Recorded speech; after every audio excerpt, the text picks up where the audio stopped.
എല്ലാവർക്കും സുഖമാണെന്ന് വിശ്വസിക്കുന്നു. പുതിയൊരു വീഡിയോയിലേക്ക് എല്ലാവർക്കും സ്വാഗതം. സംസ്ഥാനത്ത് 6 മാസം മുമ്പ് ഒരു മന്ത്രിസഭ പുനഃസംഘടന നടന്നു. ഇതിൽ ഗതാഗത മന്ത്രി ആന്റണി രാജു മാറി കെ.ബി. ഗണേഷ് കുമാർ വന്നു. ഇതോടെ കേരളത്തിലെ ജനങ്ങൾ നട്ടം തിരിഞ്ഞ അവസ്ഥയിലാണ്. ഗതാഗത മന്ത്രി പരിഷ്കാരിയാണ്. പുതിയ കുറേ പരിഷ്കരണങ്ങൾ കൊണ്ടുവന്നു. ചിലതെല്ലാം നമുക്ക് അംഗീകരിച്ചു കൊടുക്കാം. പക്ഷേ കടം കൊണ്ട് നട്ടം തിരിഞ്ഞ സർക്കാരിന് ആ പരിഷ്കാരങ്ങൾ നടത്താൻ പണമില്ല. അതെല്ലാം പാവപ്പെട്ട ഡ്രൈവിംഗ് സ്കൂളുകാർ വഹിക്കണം. അത് സാധാരണക്കാരായ ജനങ്ങളുടെ കയ്യിൽ നിന്നും പിഴിയണം. എന്നാൽ പരിഷ്കാരങ്ങളിൽ പ്രതിഷേധത്തോടെ ഡ്രൈവിംഗ് സ്കൂൾ യൂണിയൻ വന്നതോടെ സംസ്ഥാനത്തെ കഴിഞ്ഞ ഒരാഴ്ചയായി ഡ്രൈവിംഗ് ടെസ്റ്റ് പൂർണ്ണമായും നിലച്ച അവസ്ഥയാണ്. അതോടൊപ്പം തന്നെ കഴിഞ്ഞ 8 മാസത്തോളമായി ഡ്രൈവിംഗ് ടെസ്റ്റ് കഴിഞ്ഞവർക്ക് ലൈസൻസും പുതിയ വാഹനങ്ങൾ എടുത്തിട്ടുള്ള ആളുകൾക്ക് RC ബുക്കും ലഭിച്ചിട്ടില്ല. ഈ ആളുകൾക്കൊന്നും കേരളത്തിന് പുറത്തേക്ക് പോവാൻ പറ്റാത്ത അവസ്ഥയുമാണ്. ഡ്രൈവിംഗ് ടെസ്റ്റ് പരിഷ്കരണം കുഴഞ്ഞു മറിയുകയും പ്രതിസന്ധി പരിഹരിക്കുന്നതിൽ മോട്ടോർ വാഹന വകുപ്പ് പരാജയപ്പെടുകയും ചെയ്തതോടെ വട്ടം കറങ്ങിയിരിക്കുന്നത് സാധാരണക്കാരായ അപേക്ഷകരാണ്. സംസ്ഥാനത്ത് 86 കേന്ദ്രങ്ങളിലായി ശരാശരി 8600 ടെസ്റ്റുകളാണ് നടന്നിരുന്നത്. മെയ് 2 മുതൽ പ്രതിദിന ടെസ്റ്റുകളുടെ എണ്ണം 2580 കുറച്ചു. 3 ദിവസം ടെസ്റ്റ് മുടങ്ങിയതോടെ 7740 അപേക്ഷകരാണ് ഇപ്പോൾ തൃശങ്കുവിൽ ആയിരിക്കുന്നത്. തിങ്കൾ, ചൊവ്വ, വ്യാഴം, വെള്ളി ദിവസങ്ങളിൽ മുൻകൂട്ടി സ്ലോട്ട് അനുവദിച്ച് ടെസ്റ്റ് നടത്തുന്ന രീതിയാണുള്ളത്. സമരം പിൻവലിച്ചാലും വരും ദിവസങ്ങളിൽ മുൻകൂർ സ്ലോട്ട് നൽകിയതിനാൽ മുടങ്ങിയവരുടെ കാര്യത്തിൽ പ്രത്യേക തീരുമാനം വേണ്ടിവരും.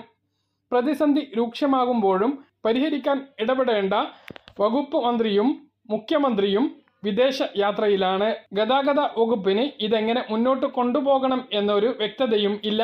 ലേണേഴ്സ് പാസ്സായി ഡ്രൈവിംഗ് ടെസ്റ്റിനായി കാത്തിരിക്കുന്നവരുടെ എണ്ണം ഓരോ ഓഫീസിലും 10,000-ൽ ഏറെ വരും. സംസ്ഥാനത്ത് ആകെ നോക്കുകയാണ് എങ്കിൽ 8.6 ലക്ഷം പേരും വരും. 6 മാസമാണ് ലേണേഴ്സ് ടെസ്റ്റിന്റെ കാലാവധി. ലേണേഴ്സ് എടുത്ത് 1 മാസം പിന്നിട്ട ശേഷമേ ഡ്രൈവിംഗ് ടെസ്റ്റ് അനുവദിക്കൂ. 6 മാസ സമയപരിധി കഴിഞ്ഞാൽ രണ്ടാമതും ഫീസ് അടച്ച് ലേണേഴ്സ് ഇഷ്യൂ ചെയ്യണം. ഒരു വ്യക്തിക്ക് 1450 രൂപയാണ് ലേണേഴ്സ് ഫീസ്. റീ ഇഷ്യൂ ചെയ്യുന്നതിന് 300 രൂപയും. കണ്ണ് പരിശോധനയുടെ കാലാവധിയും 6 മാസമാണ്. 6 മാസം കഴിഞ്ഞാൽ ഇതും മാറ്റണം. ഡ്രൈവിംഗ് ടെസ്റ്റ് സ്തംഭനം അനിശ്ചിതത്വത്തിലായി തുടരുന്നതോടെ ഇതെല്ലാം അവതാളത്തിലാണ്. ഇനി ഇതെല്ലാം കഴിഞ്ഞ് ടെസ്റ്റ് നടന്നാലും ലൈസൻസ് ഉടനെ ഒന്നും ലഭിക്കില്ല. പ്രിന്റ് ചെയ്ത് നൽകുന്ന കമ്പനിക്ക് സർക്കാർ നൽകാനുള്ള പണം കുടിശ്ശികയാക്കിയതോടെ അതും സ്തംഭിച്ചു. അതിനുശേഷം പണം അനുവദിച്ച് അച്ചടി തുടങ്ങി എങ്കിലും ദിവസം 20,000 കോപ്പി മാത്രമാണ് അച്ചടിക്കുന്നത്. ഇതോടെയാണ് കഴിഞ്ഞ 8 മാസമായി പുതിയ വാഹനം എടുത്ത ആളുകൾക്ക് RC ബുക്കും പുതിയ ഡ്രൈവിംഗ് ടെസ്റ്റ് കഴിഞ്ഞവർക്ക് ലൈസൻസും കിട്ടാതെ വലയുന്നത്. ഇവർക്ക് കേരളത്തിന് പുറത്തേക്ക് വാഹനവുമായി പോവാൻ പറ്റാത്ത അവസ്ഥയാണ്. കാരണം അവിടെയുള്ള മോട്ടോർ വാഹന ഉദ്യോഗസ്ഥർക്ക് ഇവിടുത്തെ ഈ നാണം കെട്ട അവസ്ഥ പറഞ്ഞാൽ മനസ്സിലാകുന്നില്ല.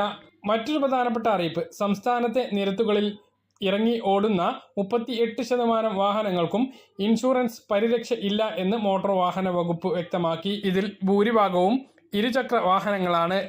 ഇവക്ക് പിഴ ചുമത്തുന്നത് ഫലപ്രദമല്ല. പകരം വാഹനങ്ങൾ പിടിച്ചെടുക്കുകയും ഇൻഷുറൻസ് പുതുക്കിയ ശേഷം വിട്ടുകൊടുക്കുകയും ചെയ്യണം എന്നാണ് ട്രാൻസ്പോർട്ട് കമ്മീഷണർ സർക്കാരിന് ശുപാർശ നൽകിയിട്ടുള്ളത്. നിലവിൽ ഇൻഷുറൻസ് ഇല്ലാത്ത വാഹനങ്ങൾക്ക് 2000 രൂപ പിഴ ഈടാക്കുന്നുണ്ട്. ആവർത്തിച്ചാൽ പിഴ ഇരട്ടിയാകും.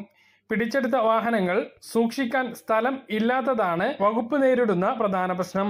ഇൻഷുറൻസ് കമ്പനികളുടെ സഹായത്തോടെ 14 ജില്ലകളിലും പിടിച്ചെടുക്കുന്ന വാഹനങ്ങൾ സൂക്ഷിക്കാൻ പ്രത്യേക പാർക്കിംഗ് സൗകര്യം ഒരുക്കാനുള്ള നീക്കം ആരംഭിച്ചിട്ടുണ്ട്. നിർദ്ദേശം സർക്കാരിന്റെ പരിഗണനയിലാണ്. സർക്കാർ ഇത് അംഗീകരിച്ചു കഴിഞ്ഞാൽ ഇൻഷുറൻസ് ഇല്ലാത്ത എല്ലാ വാഹനങ്ങളും പിടിച്ചെടുക്കും. പറഞ്ഞ കാര്യങ്ങൾ കൃത്യമായിട്ട് മനസ്സിലാണെന്ന് കരുതുന്നു. ഇതുപോലുള്ള ഇൻഫർമേഷൻ ലഭിക്കാൻ ചാനൽ സബ്സ്ക്രൈബ് ചെയ്യുക, ബെൽ ഐക്കൺ എനേബിൾ ചെയ്ത് വെക്കുക. മറ്റൊരു വീഡിയോയുമായി നമുക്ക് വീണ്ടും കാണാം. ദൂരേക്കും ബൈ.